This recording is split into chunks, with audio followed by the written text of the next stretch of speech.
توحید کی طرف آ جاتے اور ایک اللہ کی طرف آ جاتے، تو ان کے وہ کاروبار جو انہوں نے شروع کیے ہوئے تھے وہ سارے بند ہو جانے کاروبار سارے ٹھپ ہو جاتے ہیں۔ پھر ایک تھے۔ 360 بتوں کو اگر وہ تباہ کرتے، عرب کے، اس کا مطلب کوئی 360 کے قریب قبائل تھے یا جتنے انہوں نے بت رکھوائے تھے، وہ سارے قریش کے خلاف کھڑے نہ ہو جاتے، اور قریش کی جتنی سیادت وغیرہ عموماً جو ان کا رعب، ان کی جو لیڈرشپ تھی، وہ ساری ختم ہو جاتی جب وہ 360 بتوں کو ختم کرتے۔ اسی بنا پہ تو کعبے میں یعنی ان کے جو سارے موجود تھے عرب کے اندر، ان کے اسفار جو تھے، صحرا کی جو زندگی ہوتی ہے یہ بہت ٹف زندگی ہوتی ہے، اور صحرا میں لوگ سروائیو جب نہیں، انہیں ضروریات زندگی جان کے لالے پڑے ہوں، تو سب سے آسان پھر جو معاملہ انہیں نظر آتا ہے وہ ڈاک کے دوسروں کو لوٹنا، جس کے پاس خوراک ہے اس کا مال چھین لو، ٹھیک ہے؟ تو یہ وہاں کا یعنی طور طریقہ تھا، رواج تھا۔ عرب کے اندر قریش کا یہ معاملہ تھا کہ چونکہ ان کو ایک مذہبی لیڈرشپ ان کو ایک طرح سے حاصل تھی، سارے بت ان کے پاس تھے، کعبے کو سارے لوگ جو ہے ایک اس کی ایک خاص حیثیت، پیچھے وہ ابراہیم علیہ السلام سے تعلق ان کا تھا، تو اس بنا پہ عربوں کا معاملہ گویا جس طرح ایک جگہ کوئی پیر ہوتے ہیں نا، کسی مزار کا کوئی مجاور ہوتا ہے، تو بالکل اسی طرح مجاور کی ایک حیثیت انہیں حاصل تھی، اور ان کے جو قافلے تھے وہ محفوظ تھے، اور وہ شام بھی سفر کرتے تھے، یمن بھی سفر کرتے تھے، کوئی ان کے قافلے کو ہاتھ نہیں لگاتا تھا۔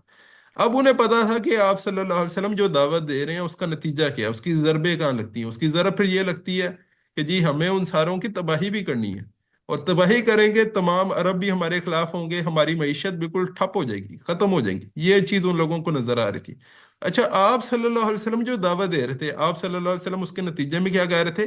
قولو لا الہ الا اللہ تفلیحو، اگر تم لا الہ الا اللہ کہو گے تو تم فلاح پا جاؤ گے، تم کامیاب ہو جاؤ گے۔ اچھا، یہ باتیں اب وہ کیا ان کا اصل میں کیا تھا کہ ایک تو انہیں یہ بات، اس کو اللہ کے رسول صلی اللہ علیہ وسلم نے کیا واضح کیا؟ واضح یہ کیا کہ حق اصل میں کیا ہے، یعنی جو درست ہے وہ فیکچوئل ہے، وہ ہے جو اپنی ایک سٹینڈنگ رکھتا ہے، وہ حقائق کے اوپر بیس کرتا ہے۔ اسی بنا پہ آپ صلی اللہ علیہ وسلم نے ان کو حقائق دکھائے ہیں۔ اصلاً تو قرآن کے اندر پچھلے جتنے ہم نے دلائل دیکھے نا، انہیں حقائق دکھائیں کہ اصل میں زندگی کی حقیقت یہ ہے، اصلاً یہ یوم آخرت کے پیچھے کیا شواہد ہیں ان کو تو یہ جو ہے نا بات، اس بنا پہ ہم دیکھتے ہیں کہ اب آپ صلی اللہ علیہ وسلم جو بات کہہ رہے تھے وہ قرآن میں ایک اور جگہ ذکر آیا کہ ذالک بین الذین کفروا اتبعوا الباطل، یہ اس وجہ سے کہ جو حق سے منہ موڑ کے زندگی یہ لوگ گزار رہے ہیں، اتبعوا الباطل، یہ باطل کے پیچھے ہی چل رہے ہیں، یعنی ان کی کوئی بیس نہیں ہے، ان کی فاؤنڈیشن نہیں ہے، اور وَأَنَّ الَّذِينَ آمَنُوا اتَّبَعُوا الْحَقَّ مِن رَبِّهِمْ، اور وہ لوگ کہ جو حق کی یعنی جو لوگ اس حق کی بات کو قبول کر رہے ہیں، اس کے اوپر ایمان رکھتے ہیں، وہ حقیقت کے پیچھے چل رہے ہیں، حقائق کے پیچھے یعنی ان کی اتباع کر رہے ہیں۔ اب یہاں پہ اصل میں سارا جو کاروبار تھا وہ ایک دھوکے کے اوپر بیس کرتا تھا، یعنی اصلاً وہ سارا فراڈ ہی تھا، لوگوں کو یہ بہت زیادہ جو توہم پرستی تھی ایک پھیلی ہوئی تھی، جس کی بنا پہ ان کا سارا کاروبار ہی اس توہم پرستی کے اوپر بیس کرتا تھا، بنیاد رکھتا تھا۔ انہیں پتا تھا کہ یہ جو چیز ختم کرنے کی بات کر رہے ہیں، اس کے نتیجے یہ کہہ رہے ہیں کہ بھائی تم خود بھی دھوکے سے نکلو اور دوسروں کو بھی اس دھوکے میں نہ رکھو، حقائق کے مطابق زندگی گزارو، لیکن اس کے نتیجے میں ان کا کاروبار سارا تباہ ہو رہا تھا، تو یہ بات ان کے لیے جو ہے نا وہ قابل قبول نہیں تھی۔ یہ حقیقت سے فرار کا جو ایک عمل ہوتا ہے، جب انسان ایسا دیکھتا ہے، اب وہ حقائق کو تو نہیں جھٹلا سکتا، اس کے نتیجے میں بلکہ انہوں نے کیا کرنا شروع کیا کہ انہوں نے آپ صلی اللہ علیہ وسلم کو مختلف طرح سے آپ صلی اللہ علیہ وسلم کے اوپر اعتراضات کیے، الزامات لگائے، اور یہ الزامات کہیں گے یا انہیں کہیں گے کہ دوسرے کے اوپر یعنی ہے مذاق اڑانا، مذاق اڑانا، پپتیاں کسنا مختلف طرح سے کہ بھائی فلانے کا ٹاؤٹ ہے، ٹھیک ہے، یہ اجمی فلانے شخص سے جو ہے یہ املاپ نہیں کرواتا ہے، ٹھیک ہے، یہ وہاں پہ اس طرح کی یعنی باتیں ملتی ہیں کہ وہ کہتے تھے کہ فلانے سے یہ سیکھ آ گئے ہیں، یہ گھڑی ہوئی بات ہے مختلف، یہ ہم آگے دیکھیں گے کہ اس کا ذکر ملے گا۔ تو ام یقولون شاعر، کیا وہ کہتے ہیں کہ شاعر ہیں؟ اب مجھے اسے ویسے پچھلی بات سے یاد آ گئی کہ ہم لوگ بھی اپنے کاروبار کے حوالے سے بھی دیکھیں کہ ہمارے جو کاروبار ہیں وہ کیا ایسا تو نہیں ہے وہ دھوکے کے اوپر مبنی ہے، ہم خود اپنے آپ کو بھی دھوکہ دے رہے ہوں اس بنا پر کیونکہ اس کاروبار سے کچھ ہمیں فائدہ حاصل ہو رہا ہے، اور دوسروں کو بھی کوئی دھوکہ دے رہے ہوں۔ ہمارے یہاں اس طرح کے کافی، مجھے یاد ہے کہ ایک بار پیرامڈ سکیمز آج کل بھی چلتی ہوں گی، کوئی ایف ایس سی کے زمانے میں، او لیول کے زمانے میں مجھے کسی نے کچھ اس طرف جو ہے نا وہ بڑا وہ لانے کی کوئی کوشش کی کہ اور اس میں پھر وہ اسی طرح کے طور طریقے ہوتے ہیں کہ بھائی جاب تو اصل میں جیل آف بوس ہے، اور آسان طریقہ پھر یہ ہے کہ وہ جس میں دوسرے لوگوں کو بھی کچھ شامل کرو، خود بھی کچھ کھاؤ، ٹھیک ہے، وہ سارا کا سارا اصل میں فراڈ ہے، اس میں فائدہ کسی کو بھی اصلاً وہ فائدہ جس طرح بھی لوگوں کا ہی مال ہوتا ہے جو ہر بندہ کھا رہا ہوتا ہے، تو کوئی پروڈکٹیو کام نہیں کر رہا ہوتا، تو اور انسان اس کو بھی دیکھا ہے کہ اپنے کاروباروں کے حوالے سے بھی ہم لوگ دیکھیں کہ ہمارے کاروبار بھی کیا حقیقت کے اوپر بیس کر رہے ہیں، یا ہم اس کو کوئی دھوکہ والا معاملہ تو نہیں ہے۔ ہم یقولون شاعر، کیا وہ کہتے ہیں کہ یہ شاعر ہے؟ اب انہوں نے ایک اور دوسری بات، وہ جو اعتراض کرتے تھے، وہ اعتراض کیا تھا کہ یہ شاعر ہے،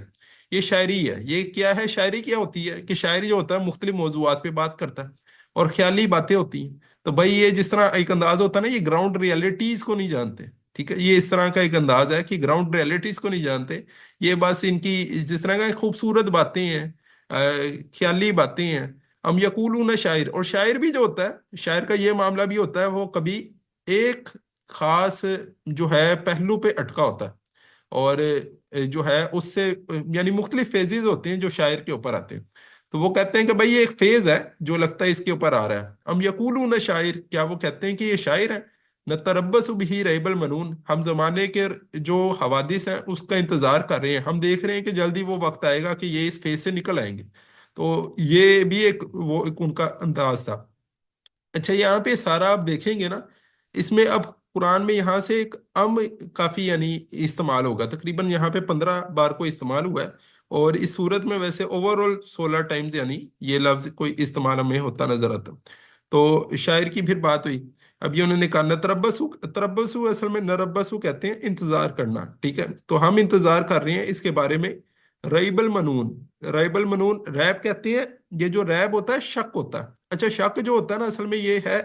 جس طرح پینڈولم ہوتا ہے نا، وہ جھول رہا ہوتا ہے دائیں سے بائیں، تو بالکل انسان کے اندر ایک یکسوئی اگر نہیں ہے، ٹھیک ہے، اسے کسی حقیقت کے بارے میں یعنی بار بار وہ ڈم ڈول ہو رہا ہے، ڈگمگا رہا ہے، تو یہ اصل میں یہ ریب کی کیفیت ہوتی ہے۔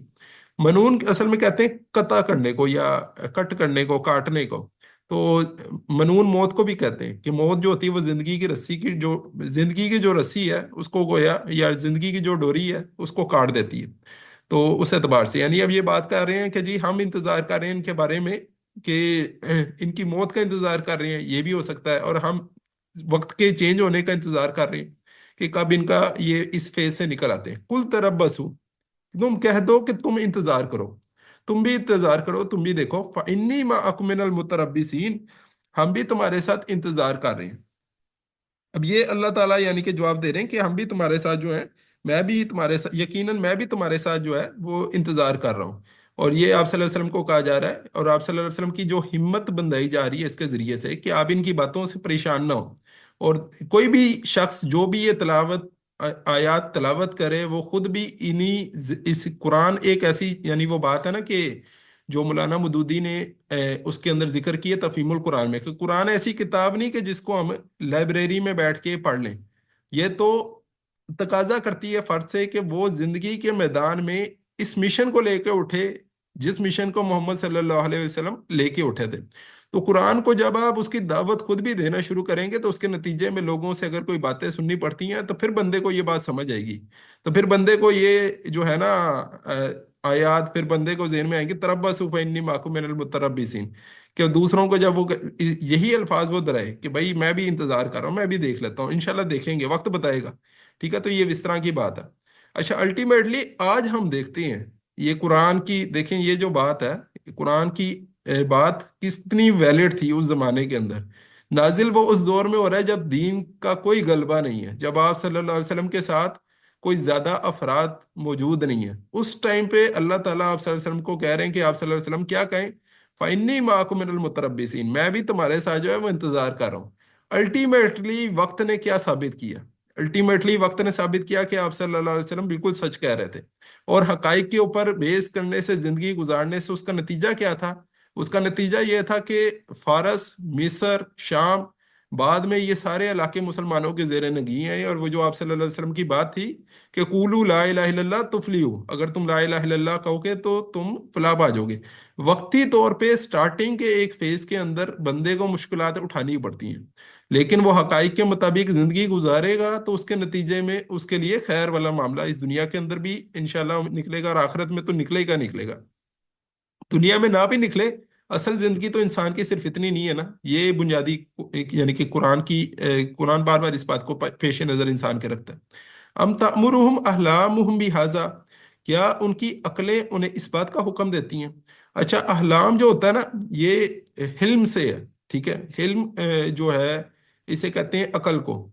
اچھا، عقل کس سے کہتے ہیں عربی کے اندر؟ ہے کسی کے علم میں اس کے بات؟ عقل کا لفظ نا اکال سے ہے عربی کے اندر۔ اگر آپ نے عربوں کا ہے اس کا اندازہ، کسی عربوں کا دیکھا ہو نا، انہوں نے اپنا جو اوپر ایک کپڑا ڈالا ہوتا ہے سر کے اوپر، اور اس کے گرد ایک انہوں نے ڈوری باندھی ہوتی ہے، تو اسے اکال کہتے ہیں۔ تو اکال جو ہوتا ہے اصل میں یعنی یہ ڈوری جو ہوتی ہے باندھ کے رکھنے کے لیے، اس کو اکال وہ اس لیے کہتے تھے کہ عربوں کا معاملہ یہ تھا کہ پہلے اونٹ وغیرہ کو باندھنے کے لیے بھی نا وہ ایک رسی انہیں چاہیے ہوتی تھی، تو اونٹ کی رسی سے ہی وہ اپنے سر کے اوپر بھی اس طرح سا ایک کپڑا رکھ کے، کیونکہ صحرا میں طوفان چلتے تھے، تو طوفان آیا تو وہ جلدی سے اپنے سر کے اوپر بھی ویسے وہ عموماً یعنی کہ کور کیا ہوتا تھا، اور جیسے ہی طوفان آیا تو اسی رسی کو کھول کے وہ اونٹ کو باندھنا ان کے لیے یعنی کہ آسان ہوتا تھا، تو اونٹ کو بھی اسی سے باندھتے تھے۔ تو اصل میں یہ باندھنے والی جو شے ہوتی ہے نا، اس کو اصل میں اکال کہتے ہیں۔ تو ادھر ہی سے یعنی کہ عقل ہے، یہ عقل وہ کہ جو انسان کے جذبات کو باندھ کے رکھتی ہے، جذبات کو کنٹرول کر کے رکھتی ہے۔ جذبات تو انسان جو اپنی جبلتوں کا عموماً غلام ہوتا ہے، لیکن عقل جو ہوتی ہے انسان کو اس جبلتوں سے اوپر اٹھاتی ہے، ان جبلتوں کو باندھ کے رکھتی ہے۔ انسان تو جس طرح فوراً چاہتا ہے نا کسی بھی جگہ اسے اچانک جو ہے یعنی ان سویلائزڈ انداز میں، ورنہ وہ کام کرنا شروع کر دے، تو عقل انسان کو سجاتی ہے کہ بھئی اس طرح سے کام نہیں کرنا۔ تو جیسے آپ کسی بیکری میں داخل ہو، وہاں پہ چاکلیٹ ہے، اب آپ کا دل چاہتا ہے یار چاکلیٹ کھانے کو، تو آپ ایسا نہیں کریں گے بھیڑیے کی طرح آپ اس پہ کود پڑیں، فوراً جی جپٹا ماریں، چاکلیٹ کو چیر پھاڑ دیں اور اس کو جو ہے کھا لیں۔ آپ اس طرح نہیں کریں گے، آپ کی عقل آپ کو کنٹرول کرے گی کہ بھائی اس طرح نہیں کرنا۔ آرام سے آپ اس سے بات کریں گے، اس سے کہیں گے بھائی کتنے کی ہے؟ اچھا اتنے کی میں آپ کو دیتا ہوں، ٹھیک ہے، آپ آرام سے لیں گے اس کا پیکٹ کے، پھر ٹیئرنگ کریں گے اس کی۔ تو ایک یہ جو ہوتا ہے اصل میں حلم ہوتا ہے، جو انسان کی عقل ہے وہ انسان کے اندر ضبط نفس پیدا کرتی ہے۔ تو یہ اس کا ذکر ہو رہا ہے کہ کیا ان کی عقلیں ان کو یہ سجھا رہی ہیں؟ یعنی یہاں پہ عقل کا لفظ اس طرح سے اصل میں استعمال نہیں ہوا، عقل کا لفظ بھی قرآن میں ہوتا ہے، لیکن یہاں پہ اس کا جو نتیجہ ہے نا وہ یہاں پہ بیان ہوا کہ جو ضبط نفس پیدا ہوتا ہے عقل کے نتیجے میں، کیا ان کا ضبط نفس ان کو یہ سکھا رہا ہے؟ یعنی مطلب یہ ہے کیا ان کی عقل ان کو یہ سکھا رہی ہے؟ دونوں باتیں یعنی کہ یہاں پہ موجود ہیں۔ تو ایک اعتبار سے تو بات یہ ہو رہی ہے، اب مختلف لوگ ہوتے ہیں مختلف طرح کی باتیں کر رہے ہوتے ہیں، اور کچھ لوگ جس طرح وہ کہہ رہے ہیں کہ بھائی یہ لگتا ہے زمانے کے کچھ یعنی شاعر ہیں، کوئی شاعری والا، جس طرح شاعر کے اوپر مختلف فیز ہوتے ہیں، یہ ایک فیز ہے جو ان کے اوپر آ رہا ہے۔ تو جس طرح بندہ آؤٹ آف پیٹی کسی کو کہہ رہے ہیں نا ایک کہ یار کچھ نہیں ہوتا، یہ بس ایک وقت ہے، کچھ اس کے اوپر آیا ہوا ہے، تو کیا ان کا انہیں کوئی احساس ہے؟ یہ آؤٹ آف کنسیڈریشن کچھ ایسا کہہ رہے ہیں؟ یہ اس بات کی نفی ہو رہی ہے کہ ایسی بات نہیں ہے۔ اور ایک اس اعتبار سے بھی بات ہو رہی ہے کہ ان کی جو عقلیں ہیں اصل میں تو ان کے دماغ معاف ہو گئے ہیں۔ یہ عقلوں سے اگر سوچ رہے ہوتے تو پیچھے جو ہم نے شواہد پیش کیے ہیں پیچھے، یعنی سورہ زاریات میں دیکھیں یا سورہ کاف کے اندر دیکھیں یا دوسری جگہ قرآن میں دیکھیں، تو وہ جو شواہد پیش کیے ہیں یہ تو اس کے مطابق زندگی گزارتے۔ ان کے شواہد، ان کی عقلیں اصل میں انہیں یہ نہیں سجھا رہی، بلکہ اصل میں بات کیا ہے، ام ہم قوم طاغون،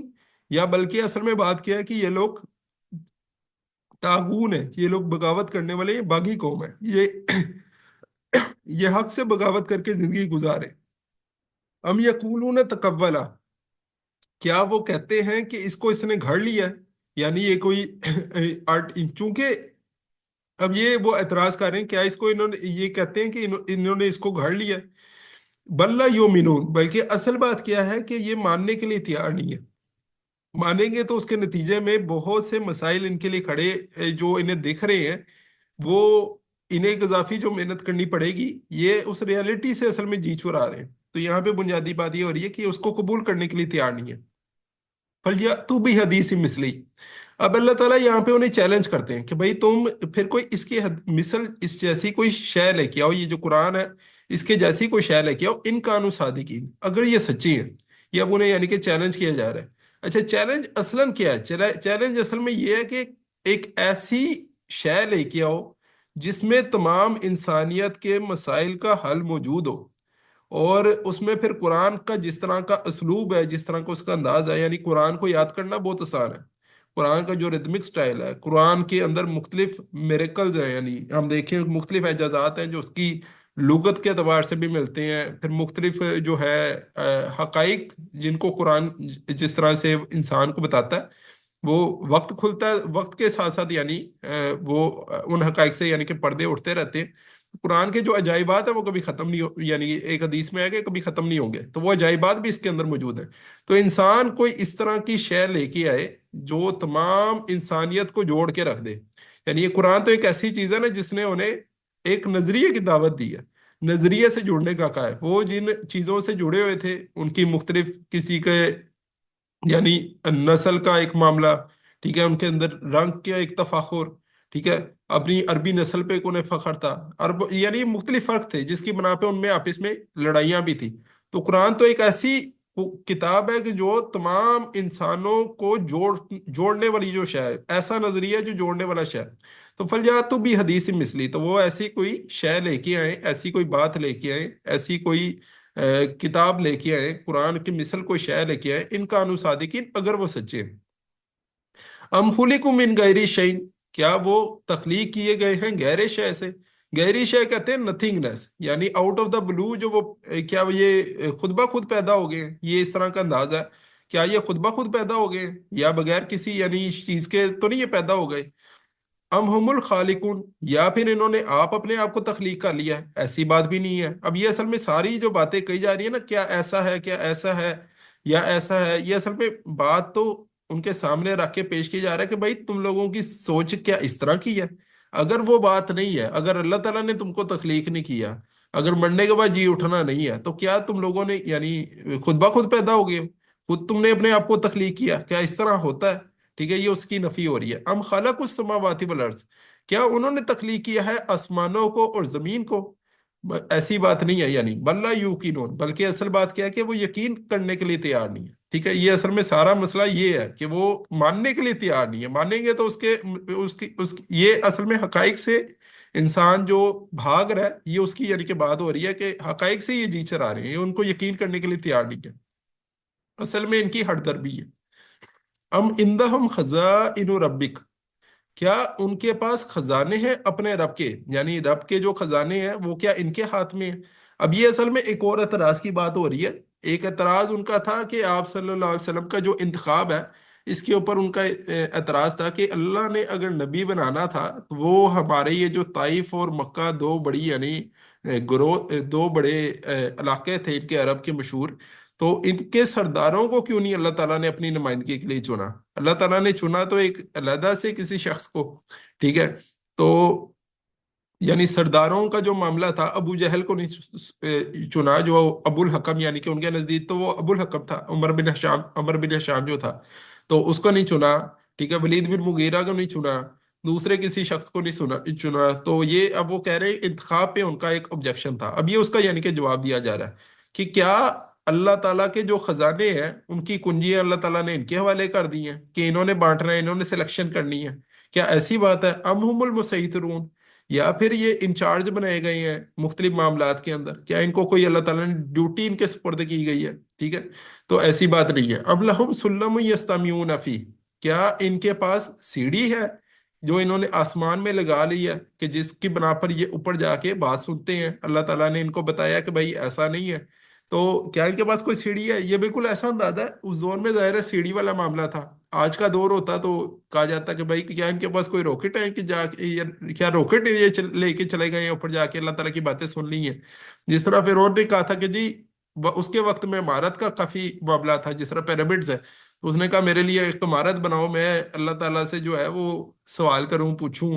یہ موسیٰ علیہ السلام کے حوالے سے یعنی۔ تو اس نے بھی اس طرح کی بات کی تھی۔ تو یہ انہیں کہا گیا کہ یا ان کے پاس کوئی سیڑھی ہے کہ جو انہوں نے لگا لی اور یہ پھر آسمان میں لگا کر انہوں نے سن لی ہے؟ فلیاتی مستمیعہم بسلطان مبین، تو جو انہوں نے وہاں سے سنا ہے تو پھر ایسا کریں کہ جو بھی یہ سنگن انہوں نے کی ہے اس کی کوئی کھلی دلیل کے ساتھ اس کو ثابت کریں۔ یعنی انہیں کیسے پتا کہ اللہ تعالیٰ کیا چاہتا ہے؟ ام لہ البنات ولکم المنون، اب یہ ان کا ایک اور اعتراض تھا، وہ کیا اس کے لیے تو ہوں بیٹیاں اور تمہارے لیے ہوں بیٹے؟ یہ اللہ تعالیٰ کے لیے، یعنی وہ منسوب کرتے تھے کہ اللہ تعالیٰ کے جو ہے وہ اللہ تعالیٰ نے کی یہ جو فرشتے ہیں یہ اللہ تعالیٰ کی بیٹی ہیں، تو اسی یعنی یہ فرشتوں کو اللہ تعالیٰ کی بیٹیاں قرار دیتے تھے، حالانکہ اپنا معاملہ کیا تھا کہ اپنی بیٹیوں کو وہ زندہ درگور کر دیتے تھے، اور بیٹی لڑکی کوئی پسند کا وہاں پہ معاملہ نہیں تھا، اس کو وہ اکنامک لائبلٹی سمجھتے تھے، ایک معاشی بوجھ سمجھتے تھے، تو اس بنا پہ اس کو زندہ ہی درگور کر دیتے تھے، اپنے لیے وہ بیٹے پسند کرتے تھے، لیکن اللہ تعالیٰ کی نے انہوں نے کیا پسند کی؟ بیٹیاں۔ تو یہ ان کا کیا جا رہا ہے کہ جس طرح قرآن میں ایک جگہ ہے نا، تل کا ازن قسمت زیزا، کہ یہ تو بڑی بھوٹنی تقسیم ہے جو تم کہہ رہے ہو، ٹھیک ہے۔ اچھا، اسی کو دیکھیں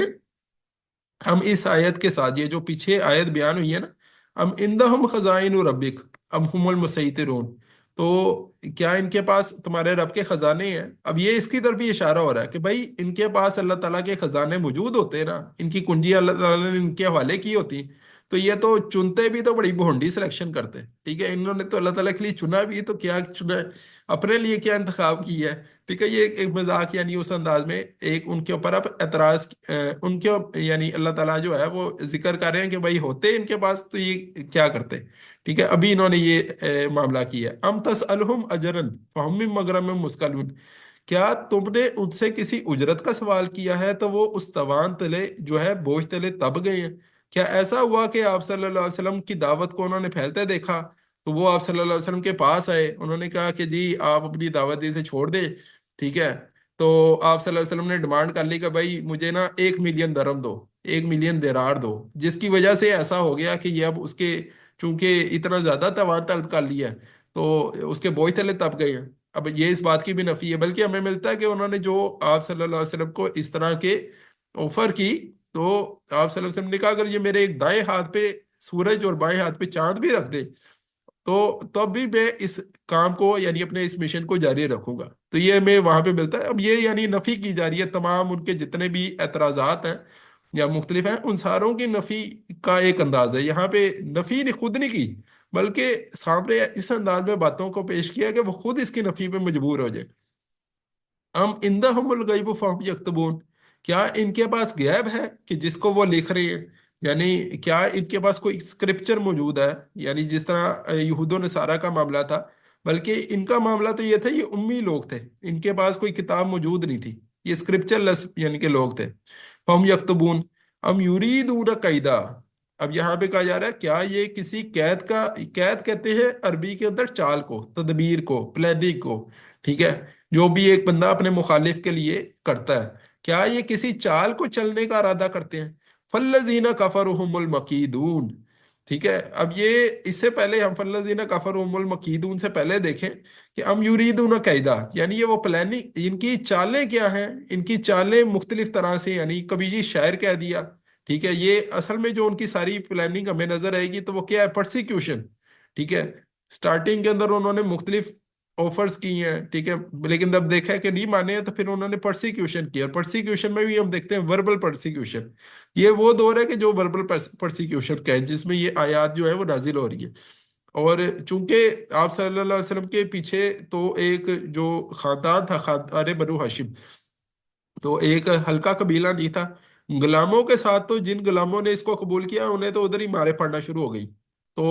بہرحال چونکہ آپ صلی اللہ علیہ وسلم کے اوپر ڈائریکٹ اس طرح کا ہار ڈالنا ان کے لیے سٹارٹنگ کے اندر ممکن نہیں تھا۔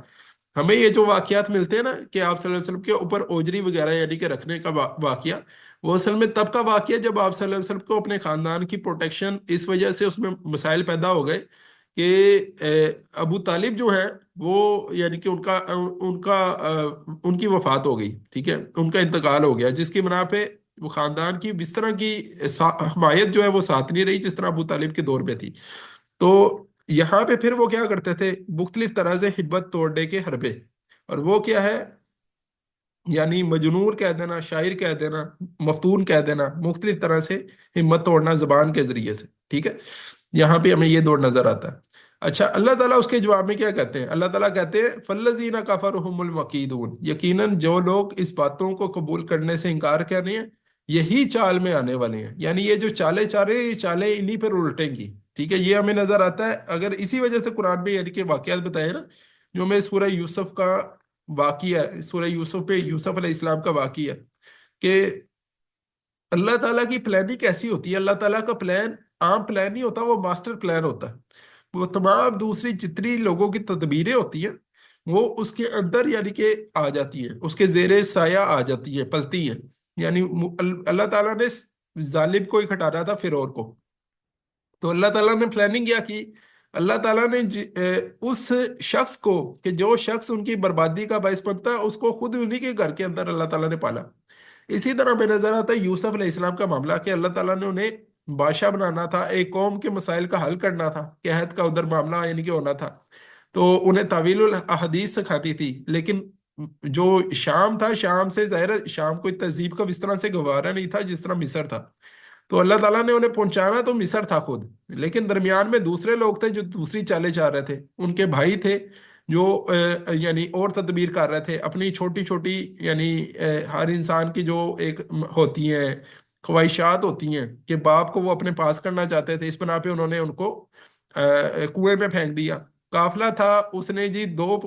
پیسے کمانے کے لیے ان کو آگے یعنی کہ غلام کے طور پہ بھیج دیا، عزیز مصر نے خریدا کہ چلو میں اسے کوئی بیٹا وغیرہ بنا لوں، زلیخا نے اپنی نفس پرستی کی بنا پہ ان کے اوپر ڈورے ڈالے، تو ہر شخص اپنے اپنے حصے کا کام کر رہا تھا، اپنے اپنے فائدے کے لیے کر رہا تھا، لیکن اللہ تعالیٰ کا پلان کیا تھا؟ وہ ماسٹر پلان تھا، ٹھیک ہے؟ وہ ایک بڑے مقصد کے لیے تھا، اللہ تعالیٰ نے انہیں بادشاہ پھر آگے بنانا تھا،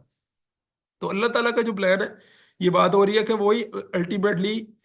یعنی جو ہے وہ غالب رہتا ہے، وہ جس طرح قرآن میں ایک اور جگہ ہے ان اللہ غالب علی امری، یقینا اللہ تعالیٰ کا جو امر ہے وہی غالب رہتا ہے۔ ام لہم الہ غیر اللہ، کیا ان کے پاس الہ ہے اللہ کے سوا؟ کیا ان کے پاس حمایتی ہیں اللہ کے علاوہ؟ سبحان اللہ عما یشرکون، یعنی خدا سے بھاگ کے یہ کدھر جا سکتے ہیں؟ پاک ہے اللہ تعالیٰ اس سے جو وہ اس کے ساتھ منسوب کر رہے ہیں۔ وَإِن يَرَوْا كِسْفًا مِّنَ السَّمَاءِ سَاقِطًا يَقُولُ سَحَابٌ مَّرْكُومٌ، اب یہاں پہ ایک اور یعنی انداز ہے، یہاں پہ ان کی جو اصل میں مسئلہ ہے اب یہاں پہ اس کو ایکسپوز کیا جا رہا ہے پھر دوبارہ ایک اور انداز سے کہ بھائی اگر تو یہ آسمان پہ کوئی ٹکڑا بھی دیکھ لے نا، کہ بادل کا کوئی ٹکڑا آ رہا ہے عذاب کا، یقول سحاب مرکوم، تو یہ کہیں گے یہ تو صرف بادل ہے جو امٹا چلا آ رہا ہے، یعنی اس کے نتیجے میں بارش ہوگی، یہ حقیقت کو جو یعنی صرف نظر کر رہے ہیں اور صرف نظر کر کے اس کے متعلق کچھ دوسری یعنی دیکھتے ہوئے کی بھی، جسے کہتے ہیں جاگتے کو تو سوتے کو تو جگایا جا سکتا ہے، جاگتے کو کیسے جگایا جائے؟ تو یہ اس سے حقیقت سے جو فرار اختیار کر رہے ہیں تو اس کے نتیجے میں یہ پھر ایسی بات کہتے ہیں اگر ہم ان کے اوپر کوئی آسمان سے ٹکڑا بھی بھیجتے، ٹھیک ہے؟ فَذَرْهُمْ حَتَّى يُلَاقُوا يَوْمَهُمُ الَّذِي فِيهِ يُسْعَقُونَ، تو تم انہیں چھوڑ دو یہاں تک کہ یہ ملاقات کر لیں اس دن کو کہ جس میں ان پر بجلیاں گرائی جائیں گی۔ اب یہ کس دن کی بات ہو رہی ہے؟ ایک تو اس اعتبار سے ہوگا کہ یعنی ہم دیکھیں کہ ایک تو انفرادی موت، ٹھیک ہے؟ انفرادی موت کے حوالے سے دیکھیں کہ اس جب یہ مر جائیں گے تو تب یہ اس حقیقت کو خود سے دیکھ لیں گے، تو اس لیے تم انہیں چھوڑ دو، ایک تو اس لیے یہاں سے بات ہو رہی ہے، وہ جس طرح وہ آئے نا سورہ کاف میں ہم نے دیکھا وَجَاءَتْ سَكْرَةُ الْمَوْتِ بِالْحَقِّ ذَلِكَ مَا كُنْتَ مِنْهُ تَحِيدُ، یعنی آ گئی موت کی گشی حق کے ساتھ، حقیقت کے یعنی پردے جو ہے وہ اب حقائق کے اوپر جو پردہ ڈالا ہوا تھا اس کو اس موت نے اٹھا دیا کہ جن سے تو کنی اتراتا تھا، تو ایک تو اس کا بھی یعنی ذکر ہو رہا ہے، اسی کے ساتھ جو ہے ایک اور بات کا ذکر ہو رہا ہے وہ ہے یوم، یعنی جس طرح وہاں پہ بھی ونوفی کا فسور سالی کا یوم الوعید، تو ایک ہے قیامت کا کہ جس دن قیامت آئے گی اس دن تک کے لیے تم انہیں چھوڑ دو، ایک اس کی بھی بات ہو رہی ہے، تب حقائق سے پردہ اٹھ جائے گا۔ ایک تیسری بات ہو رہی ہے یوم بدر کی کہ یوم بدر کے اندر جب ان کے جو 70 بڑے تھے یعنی 70 جو ان کے لیڈران تھے بڑے وہ سارے ختم ہو گئے، تو گویا قریش کے اوپر تو بجلیاں گر گئی نا، یہ اس طرح کا معاملہ ہوا، تو تم انہیں چھوڑ دو یہاں تک کہ یہ مل جائے اس دن کو کہ جس میں ان کے اوپر بجلیاں گریں گی، ٹھیک ہے، ان کے جو سارے گھرانے تھے وہ پھر ماتم کا وہاں پہ ماحول ایک یعنی جو ہے وہ ہم دیکھتے ہیں بعد میں بدر کے بعد کا، ٹھیک ہے، تو یہ اس میں وہ ساری باتیں موجود ہیں۔ یوم لا یغنی انہم کیدہم شیئا، وہ دن کے نہیں وہ دن کے نہیں فائدہ دے گی ان کی چالیں انہیں کچھ بھی، ولا ہم ینصرون، اور یہ مدد نہیں کیے جائیں گے۔ اچھا، یہاں پہ یوم سے مراد پھر وہی ہم لیں گے، یعنی جو ہے فرقان کا دن اور جو ہے یوم آخرت کا دن۔ وَإِنَّ لِلَّذِينَ ظَلَمُوا عَذَابًا دُونَ ذَلِكَ، اور یقیناً وہ لوگ کہ جنہوں نے ظلم کیا ان کے لیے عذاب ہے اس کے بھی علاوہ۔ وَلَكِنَّ أَكْثَرُهُمْ لَا يَعْلَمُونَ، اور لیکن ان کی اکثریت جانتے نہیں ہیں۔ اب جن لوگوں نے ظلم کیا ان کے لیے عذاب اس کے علاوہ بھی ہے، یعنی اس کے علاوہ سے جو پھر بعد مراد ہے وہ مراد اگر ہم دیکھیں یوم فرقان، اگر پیچھے مراد تھا کہ بھائی یوم فرقان کے بعد بھی جب ان کو موت آئے گی تو موت کے نتیجے میں پھر جو انہیں بعد میں عذاب ملنے والا ہے، یعنی عذاب قبر بھی ملنا ہے، اور عذاب قبر کے بعد پھر اصل جو عذاب ہے جس کا قرآن کے شروع میں اس کی سورت کے شروع میں ذکر کیا کہ ان عذاب ربی کا لواقع، تو اس کا ذکر کیا ہے، تو وہاں پہ وہ عذاب بھی یہ فیس کریں گے، اور لیکن ان کی اکثریت جانتی نہیں ہے۔ اب یہ آخری یعنی حصہ ہے، آخری چند ایک آیات ہیں، اب اس میں آپ صلی اللہ علیہ وسلم کی ہمت کو بندھایا جا رہا ہے، اور جو بھی دائی ہے اس کی یعنی اس کی ہمت کو بندھانے کا، یعنی اس کو موٹیویشن یہاں سے یعنی پھر مزید یعنی ملنے والا یہاں پہ مواد موجود ہے۔ وَاسْبِرْ لِحُکْمِ رَبِّکَ، اور تم کیا کرو، اب اللہ تعالیٰ حکم کیا دے رہے ہیں کہ تم صبر کرو اپنے رب کے حکم سے۔ فَإِنَّكَ بِأَعْيُنِنَا، کہ تم ہماری نگاہوں میں ہو۔ وَسَبِّحْ بِحَمْدِ رَبِّكَ حِينَ تَقُومُ، اور تسبیح کرو حمد کے ساتھ اپنے رب کی یہاں یعنی جب بھی تم کھڑے ہو۔ اچھا، ہم نے سورہ بقرہ کے اندر، اگر آپ کو کسی کو یاد ہے وہ آیت کہ اللہ تعالیٰ نے بندے کو مدد طلب کرنی ہے، ہمت حاصل کرنی ہے، قوت حاصل کرنی ہے تو کس طرح سے حاصل کرے، اس کا ایک ذکر ہے، کسی کو وہ آیت یاد ہے؟ نماز سے۔ ہاں، وہ کیا ہے تو کسی کو یاد ہو؟ یا ایھا الذین آمنوا استعینوا بالصبر بالصبر والصلاة۔ والصلاة۔ بصبری وصلات، ٹھیک ہے، تو یہاں پہ اصل میں انداز دیکھیں نا تو وہی انداز ایک اور طرح سے کہا گیا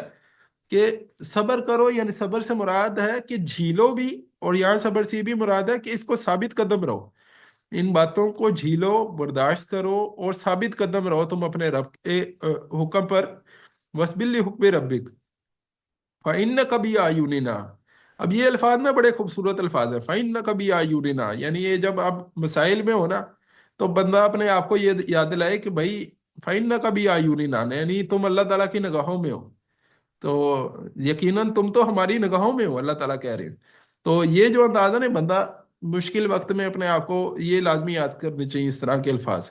تو وَسَبِّحْ بِحَمْدِ رَبِّكَ حِينَ تَقُومُ، اچھا تسبیح کرو، تسبیح والا پہلو میں نے نا پیچھے سورہ قاف کے آخر بھی حصے میں،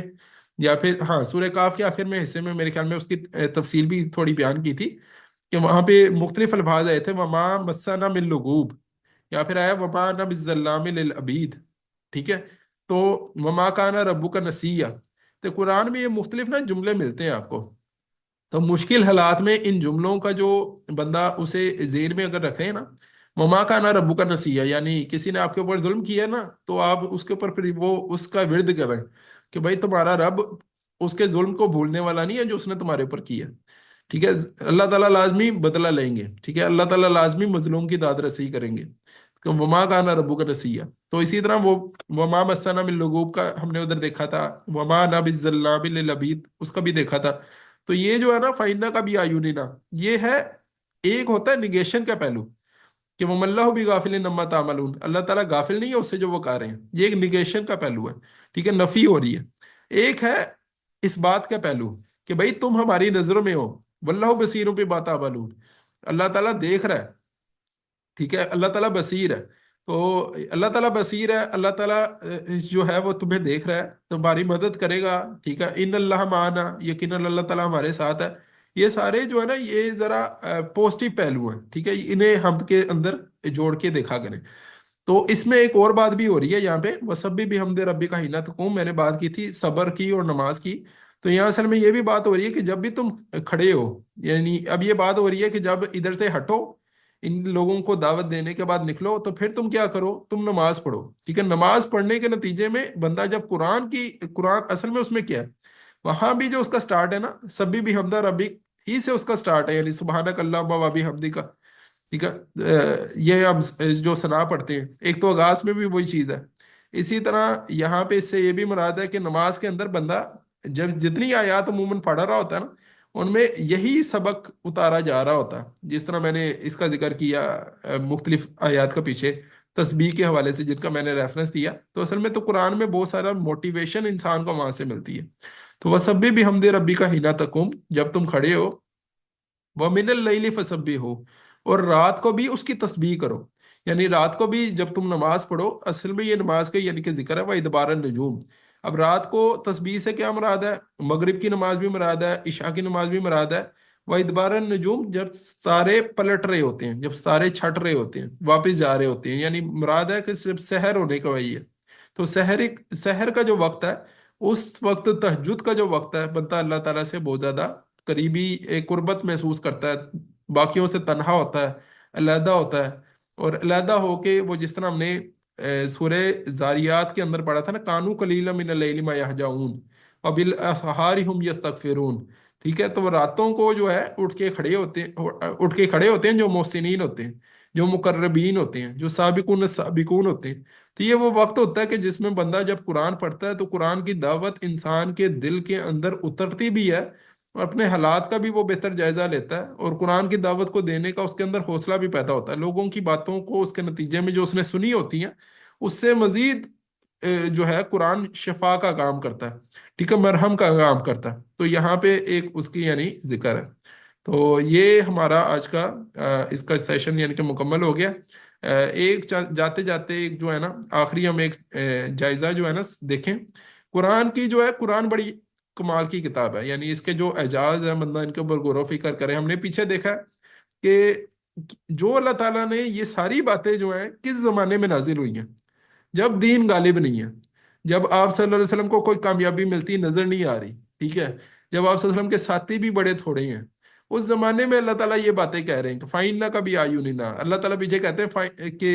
جو ہے یہ مدد نہیں کیے جائیں گے، یوم لا یغنی عنہم کیدہم شیئا، ٹھیک ہے؟ پیچھے ہم نے دیکھا کہ پیچھے جو بات آئی تھی نا، فائنل کافر، کہ جو کافر ہے ہم المکیدون، وہاں پہ بات آ رہی ہے۔ تو اس اعتبار سے دیکھیں تو قرآن کے بڑے اعجاز ہیں، ٹھیک ہے؟ قرآن سے اتنا بندے کے اندر یقین جو ہے وہ اصلاً قرآن سے پیدا ہوتا ہے۔ تو ایک اور چیز جاتے جاتے دیکھیں، سٹارٹ میں قرآن کی صورتوں کا یہ معاملہ ہوتا ہے، اس کا شروع اور آخر عموماً کئی بار آخر میں یعنی آپ کو اس کا جڑاؤ ایک نظر آ جائے گا۔ ہم نے سورہ طور کا شروع دیکھا تو وہاں پہ اقسام کے ذریعے سے جس بات کو ہائی لائٹ کیا گیا تھا نا، وہ بات تھی ان عذاب ربک لواقع، یقیناً تمہارے رب کا جو عذاب ہے وہ واقع ہونے والا ہے۔ اور آخر میں ہم دیکھتے ہیں کہ آخر میں یہی بات ہو رہی ہے کہ فَذَرْهُمْ حَتَّى يُلَاقُوا يَوْمَهُمُ الَّذِي فِيهِ يُسْعَقُونَ يَوْمَ لَا يُغْنِي عَنْهُمْ كَيْدُهُمْ شَيْئًا وَلَا هُمْ يُنصَرُونَ، ٹھیک ہے؟ وَإِنَّ لِلَّذِينَ ظَلَمُوا عَذَابًا دُونَ ذَلِكَ وَلَٰكِنَّ أَكْثَرَهُمْ لَا يَعْلَمُونَ۔ تو اسی عذاب کی حوالے سے دوبارہ سے یعنی اس کا ایک ذکر ہو رہا ہے۔ اچھا، پچھلی صورت کے ساتھ بھی ایک اس کا ریلیشن ہوتا ہے، وہ بھی ہم نے دیکھا کہ وہاں پہ آیا تھا وَإِنَّ الدِّينَ لَوَاقِعٌ، یہاں بھی ذکر آیا کہ ان عذاب ربک لواقع، ٹھیک ہے؟ تو ایک ریلیشن پچھلی صورت کے ساتھ بھی اس کا جڑتا ہے، کیونکہ پچھلی صورت اور یہ صورت جو ہے یہ آپس میں ایک جوڑے کی حیثیت رکھتی، ٹھیک ہے؟ اقول قولی ھذا واستغفر اللہ لی ولکم ولسائر المسلمین والمسلمات، سبحانک اللہم وبحمدک نشہد ان لا الہ الا انت نستغفرک ونتوب الیک۔